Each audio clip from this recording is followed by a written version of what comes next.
اعوذ باللہ السمیع العلیم من الشیطان الرجیم بسم اللہ الرحمن الرحیم۔ تمام نبیوں کے سردار حضرت محمد صلی اللہ علیہ وآلہ وسلم اور تمام مذاہب کے سردار دین اسلام کے پیروکاروں، سلام علیکم طبتم۔ حضرت رحمت میرا بھی آج کی گفتگو جو ہے وہ 71ویں مقام پہ جو ہے وہ پہنچ گئی۔ یہ رب کا بڑا کرم ہے۔ آج ہم جس ہستی کے بارے میں گفتگو کر رہے ہیں، میرے نزدیک تو ہر ولی جو ہوتا ہے وہ بادشاہ ہوتا ہے، شہنشاہ ہوتا ہے، لیکن صرف شہنشاہ نہیں ہوتا بلکہ بادشاہ گر ہوتا ہے۔ وہ بادشاہ بناتا ہے، ان کی دعاؤں سے لوگوں کو تخت ملتا ہے۔ یہ ان کی ایک جو وجہ شہرت ہے، ان کو کوئی فرق تو نہیں پڑتا، لیکن دنیا جس نقطہ نگاہ سے دیکھتی ہے، اکبر بادشاہ جس کو انڈیا والے دا گریٹ کہتے ہیں، دا گریٹ اکبر کہتے ہیں، وہ اکبر بادشاہ ان کا مرید تھا۔ تو آج جن کے بارے میں گفتگو کر رہے ہیں، اکبر بادشاہ ان کے در پر ننگے پاؤں چل کر جایا کرتا تھا۔ آئیے گفتگو کو سب سے پہلے اپنے معمول کے مطابق نام سے شروع کرتے ہیں۔ آپ کا نام، اصل نام جو ہے وہ شیخ سلیم الدین فاروقی المعروف شیخ الہند، شیخ سلیم چشتی رحمۃ اللہ علیہ، شیخ سلیم چشتی، سلیم چشتی یہ بولا جاتا ہے۔ تاریخ پیدائش جو ہے وہ آپ کی مختلف جگہوں پہ مختلف لکھی ہے، لیکن میں جو بیان کرنے لگا ہوں وہ اخبار الاغیار کے اندر ہے۔ شاہ عبدالحق محدث دہلوی رحمۃ اللہ علیہ نے لکھی 897۔ تو تاریخ وصال جو ہے وہ 980 ہجری ہے، یعنی 1573 عیسوی بنتی ہے۔ یوں آپ کی ٹوٹل عمر جو ہے وہ با اختلاف 83 سال بنی۔ 2014 میں آپ کو دنیا سے گئے ہوئے شمسی سال کے مطابق 531 سال جو ہیں وہ ہو چکے دنیا سے گئے ہوئے۔ سید عبد القادر گیلانی الحصری والحسینی غوث پاک کی کہ وصال کے 336 سال بعد آپ پیدا ہوئے، اگر آپ کی تاریخ پیدائش جو ہے وہ 897 تسلیم کی جائے تو بات کچھ سمجھ میں آ رہی؟ جملہ ایک سنا دوں آپ کو فرید الدین عطار رحمۃ اللہ علیہ نے، کہ جن کی کتاب پڑھ کر مجھے شوق ہوا کہ میں بھی اولیاء کرام کے تذکرے جو ہے وہ کروں۔ وہ فرماتے ہیں کہ حب درویشاں کلید جنت است۔ یہ جو درویش ہوتے ہیں نا، صوفیہ کرام ہیں، یہ دال کے اوپر زبر ہوتی ہے، پیش نہیں ہوتی۔ حب درویشاں کہتے ہیں کہ یہ جنت کی چابی ہے اولیاء سے محبت کرنا۔ آئیے ذکر کرتے ہیں اس ولی کامل کا کہ جو مرشد ہے دا گریٹ اکبر کا۔ سب سے پہلے ان کے نام کے آگے شیخ آتا ہے۔ ویسے کچھ لوگ اس کو شیخ بھی پڑھتے ہیں، لیکن جب ولی کامل کے ساتھ آتا ہے تو میں اس کو شیخ پڑھتا ہوں۔ شیخ ویسے ایک ذات بھی ہے۔ شیخ، یہ شیخ جو لفظ ہے، شاخا یشیخ و شیخن، یہ عربی کا لفظ ہے شیخ۔ اس کا معنی ہوتا ہے بڈھا، بوڑھا، اور اس کی جمع آتی ہے شیوخ۔ اس کا استعمال شروع میں، جو شیخ کا لفظ تھا، یہ شروع میں عرب لیڈر کے لیے ہوتا تھا۔ جو عربیوں کے اندر قبیلے کا سردار ہوتا تھا، قبیلے کا امیر ہوتا تھا، قبیلے کا لیڈر ہوتا تھا، اس کے لیے اس کو استعمال کیا جاتا تھا۔ یہ اس کے بعد لفظ شیخ جو ہے یہ شاہی فیملی میں داخل ہو گیا۔ جو بادشاہ ہوتے تھے عرب کے، ان کے ساتھ یہ لفظ استعمال کیا جاتا تھا۔ اور آج بھی آپ دیکھ لیں کہ یہ لفظ آپ کو شاہی فیملی میں ملے گا۔ آپ سعودی فیملی میں چلے جائیں، یہ جو سعودی عرب کی فیملی ہے شاہی، ان کے اندر لفظ شیخ آپ کو ملے گا لیڈر کے ساتھ۔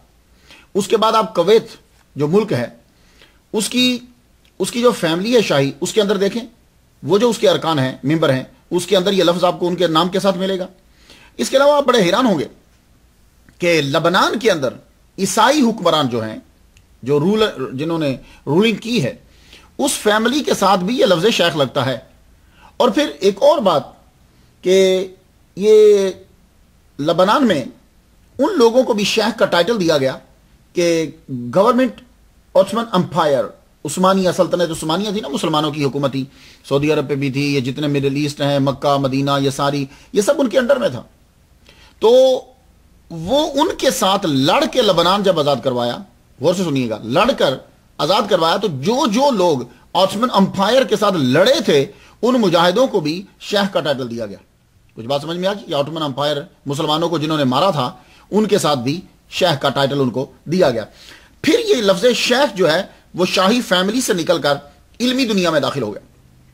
علمی دنیا میں جب یہ داخل ہوا تو پھر یہ بڑے بڑے جو علم کے بڑے ماہر ہوتے تھے، ان کے ساتھ لگایا جاتا تھا۔ فضیلت الشیخ، شیخ بولتے تھے کہ جو علم کے اندر ماہر ہوتا تھا۔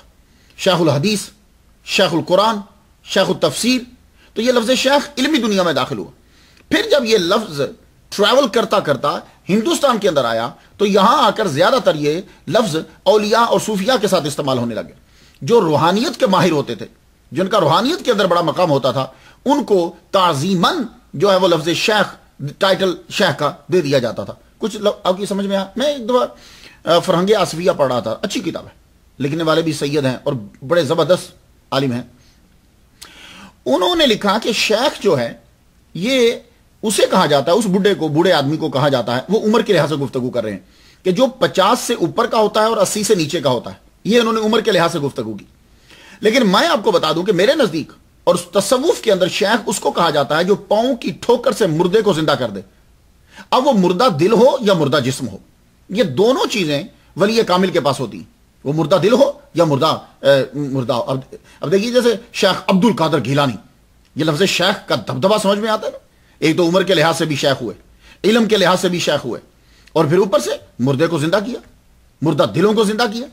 تو یہ شیخ کا ٹائٹل جو ہے تعظیماً دیا جاتا ہے، اور روحانیت کے اندر جس کا بڑا اعلیٰ مقام ہوتا ہے اس کو شیخ بولا جاتا ہے. انڈونیشیا کے اندر بھی لفظ شیخ ہے. آپ اگر انڈونیشیا میں جائیں تو وہاں بھی آپ کو لفظ شیخ ملے گا. وہ اپنے کہ انڈونیشیا کے اندر بھی تصوف ہے، ملیشیا کے اندر تصوف ہے، چائنا کے اندر تصوف ہے، یہ رشیا کی اسٹیٹس کے اندر تصوف ہے، ہندوستان کے اندر تصوف ہے. یہ تصوف جو ہے وہ آپ کو ان علاقوں کے اندر نظر آئے. تو آپ کو شیخ کا ٹائٹل جو ہے وہ تعظیماً دیا گیا. آپ نے 24 سال کا عرصہ جو ہے وہ عرب دنیا کے اندر گزارا ہے، اس کے اندر عجم کی دنیا بھی شامل ہے. لیکن اللہ تعالیٰ کا خاص آپ کے اوپر کرم یہ تھا کہ مکہ میں حج کا موسم ہوتا تو مکہ میں پہنچ جاتے، اور میلاد النبی ہوتا تو مدینہ میں پہنچ جاتے. یہ آپ کا طریقہ کار تھا. اور 24 سال کا عرصہ تقریباً وقفے کے ساتھ، مسلسل نہیں، وقفے کے ساتھ آپ نے 24 سال کا عرصہ تقریباً جو ہے وہ عرب ممالک کے اندر جو ہے وہ گزارا. سلیم الدین، تو آپ کو معلوم ہے کہ میں آپ کو پہلے بتا چکا ہوں کہ پرانے دور کے اندر لفظ دین کا استعمال جو ہے وہ نام کے ساتھ ہوا، اور یہ ایک رواج بھی تھا اور ویسے بھی لوگ رکھتے تھے. تو اصل سلیم، یہ سلیم جو ہے یہ عربی زبان کا لفظ ہے. میں نے اس کے معنی تلاش کر رہا تھا تو مختلف جگہوں پہ اس کے معنی مختلف ملے. لیکن ایک بات یاد رکھیے کہ سلیم جو ہے قرآن مجید کے اندر 2 مرتبہ آیا ہے، اور دونوں مرتبہ لفظ سلیم دل کے ساتھ آیا، یعنی دل کی صفت بنا ہے. قلب بقلب سلیم، قلب جو ہے وہ موصوف بنا اور سلیم اس کی صفت بنا. سلیم کا معنی جب بقلب سلیم یہاں استعمال ہوا، دل کی صفت بن کر آیا. تو اب میں ذرا مفہوم بیان کر دوں. وہ یہ ہے کہ یعنی وہ دل جو ظاہری اور باطنی عیوب سے پاک ہو، وہ دل بقلب سلیم، قلب سلیم کے ساتھ جو آیا. تو قلب سلیم ہوا ہے کہ جس کا ظاہر اور باطن جو ہے، ظاہر بھی پاک ہو اور باطن بھی جو ہے وہ پاک ہو.